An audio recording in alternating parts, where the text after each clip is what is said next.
great question sent in by one of my viewers. He said, we see all these videos about airplanes, transmitters, and engines. What about behind the scenes? What do you do? How do you set up to properly maintain and repair your airplanes? So it got me to thinking, instead of just answering in a comment, that I would create a series of videos that would get back to the basics.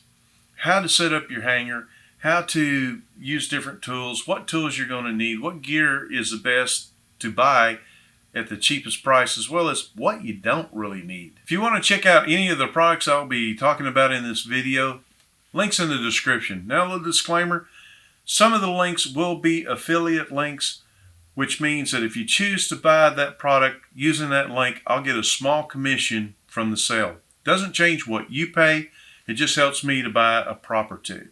A hangar can be whatever you want it to be, whether it's a spare bedroom in your house, a storage shed in your backyard, or even like what I use, a garage.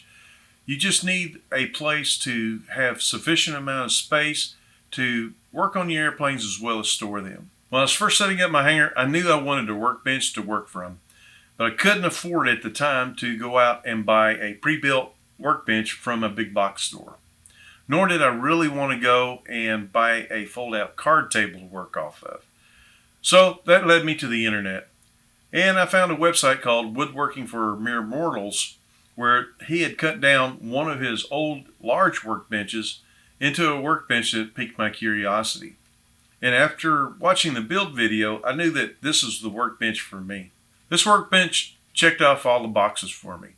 It had plenty of places to put shelving and space for bulk items. Now, if you really want to get organized in your hangar, I would suggest getting some shelving units. You can configure them to fit whatever space you have as your hangar. That will store all your gear, your tools, and any other spare parts that you may have. Another great item I would suggest you have in your hangar is going to be a plane stand. You can store your plane as well as work on your plane from that plane stand. Now, there are several different varieties of plane stands you can get.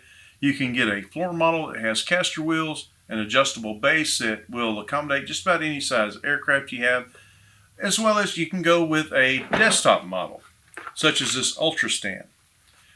What's nice about this, it's about 25 bucks and has little trays in here that you can store your little small parts in as you work on your airplane so that the parts don't get lost.